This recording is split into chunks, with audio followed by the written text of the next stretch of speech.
going to test the difference between baking cupcakes in an oven and cupcakes in a Dutch oven. I'm going to be using a really simple recipe that my home ec teacher gave me that I think you can probably make while you're camping. I'm going to make them in the kitchen because even though you can see sunlight out that window, it's freezing outside, and I am not going that far to replicate the idea of camping. But because it's really difficult to bring a KitchenAid up a mountain, I'm going to be whisking it all by hand. This recipe makes around 7 to 14 cupcakes. 7 if you half it, 14 if you don't.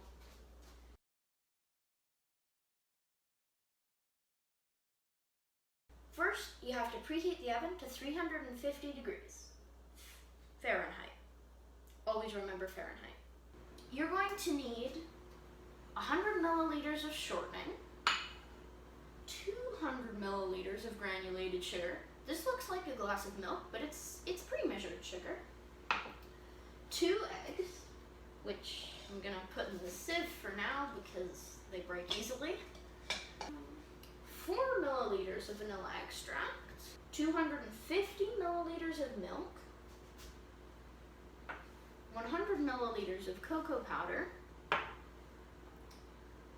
2 milliliters of salt, 4 milliliters of baking powder, and last but not least, 350 milliliters of sifted flour. You have to sift it because that adds air to the mixture and removes the impurities. Baking tray. After you've preheated the oven, you need to get a baking tray and fill it with muffin liners. I am a psychopath, and if my muffin liners are different colors, I want them to go in as a chessboard pattern. For some reason, I don't know why. It just makes sense in my mind if you do it like that. It's odd. Take the shortening and mix it in a large bowl. You gotta cream it. This is fine. It's not that difficult because I'm using Becel, and that's pretty much liquid anyway, even though I've stored it in the fridge. Once it's all smooth and you have no lumps in it and it's like whisked up to the sides, you take your sugar, not your milk, they look very similar, and you pour all your sugar in and cream it till it's light and fluffy. I'm going to add the sugar a little bit at a time. And while I'm doing this, I will provide you with small amounts of philosophy. Have you ever considered you never have an original thought in your life? Because you don't. Everything you think is influenced by everybody else, and everything you've seen, and everything that everyone around you has done. So the first thought you ever have is your only original one. And you don't remember that. This looks almost like shortbread batter to me for some reason. Now you need 4 milliliters of vanilla. I don't have a 4 milliliter measure. I only have a teaspoon, which is 5 milliliters. But because you can't subtract in baking, I think a teaspoon is gonna be fine. It's what you normally put in chocolate chip cookies anyway, and this is chocolate as well. Add your egg to your shortening, sugar, and vanilla mixture as well. You have 2 eggs.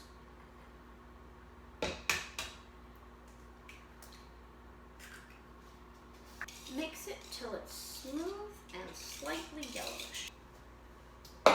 Put that aside and get this bowl. This is for your dry ingredients.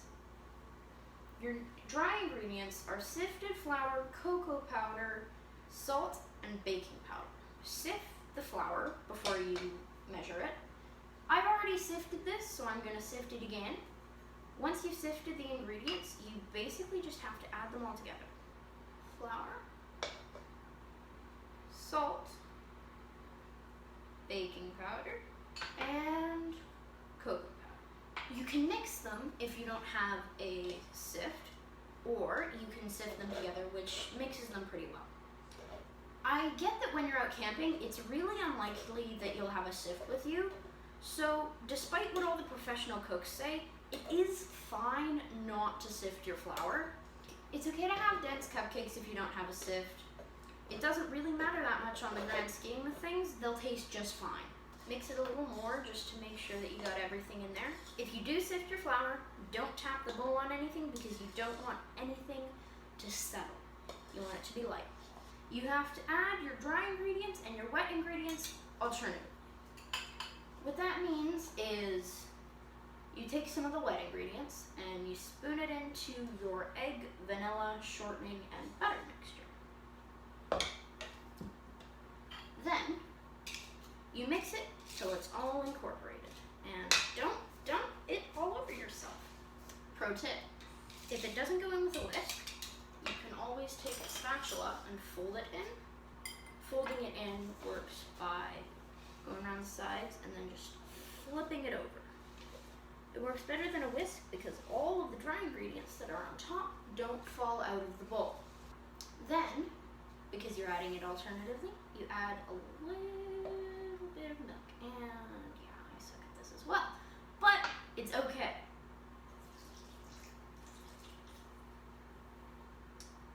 Another random thought. Do you guys ever hate it when a show ends with the power of friendship?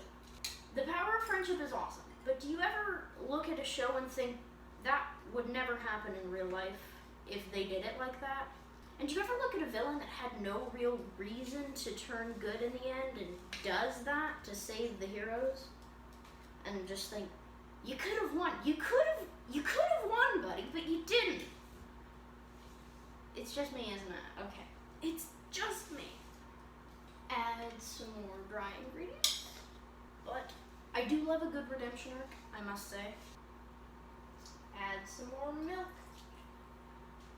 It should be toughening up every time you add the flour mixture and loosening a little bit more once you add the milk. Adding some more flour mixture.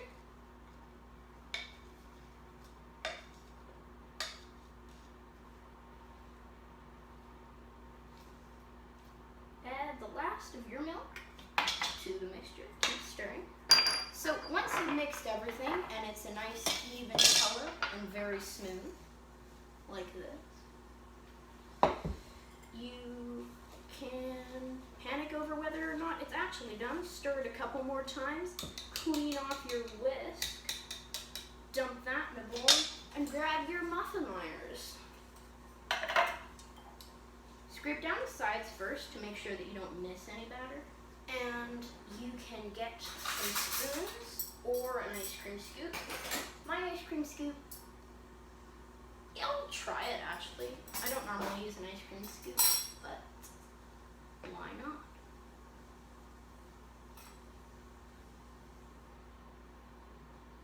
Okay,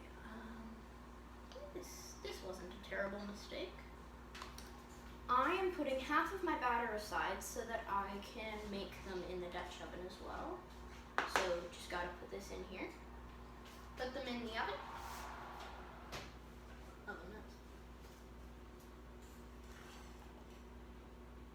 On the middle rack for 15 to 20 minutes.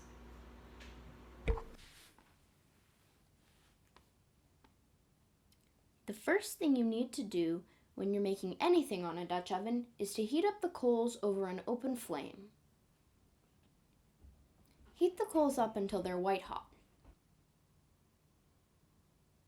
When you're carrying the container full of hot coals, make sure to be wearing a glove and not to jostle the container, because if you jostle the container, coals could fall out and set something on fire. Place the coals underneath and on top of the Dutch oven so that the heat is evenly distributed. Put a thermometer or something else to measure the temperature inside the Dutch oven.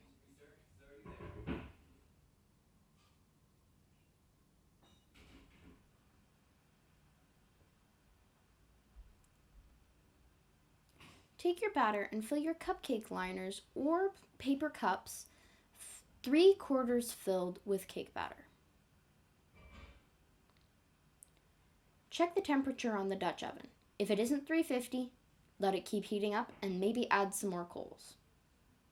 When it's 350 degrees Fahrenheit, you can pour a 1/4 inch of water into the bottom of the Dutch oven.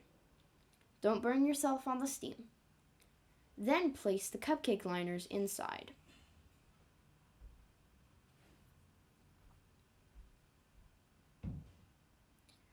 Put the lid back on and wait 15 to 20 minutes for the cupcakes to be done cooking. That's the same amount of time you would have had to wait if they were in an oven. Make sure to test the cupcakes' doneness with a toothpick or a metal stick. If it comes out clean, they're done. So, we've made 2 different types of cupcakes. The iced ones are the ones that were made in the oven, and the uniced ones were the ones that were basically steamed in the Dutch oven. Can you try like half of each one at a time and see which one's better? Well, I will try the Dutch oven one, and I'll break that right here, and I'll pass that to you. Grab it.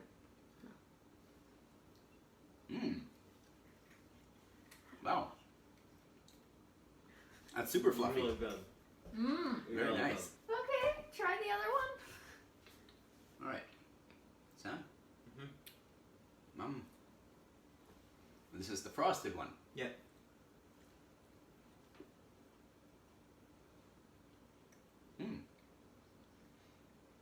That's really good too, but Yeah. the Dutch oven one definitely wins on fluffiness. Yes. Just wins. Just Yeah. perfect. Yay. Mm-hmm. Peace. Thanks for watching. Bye.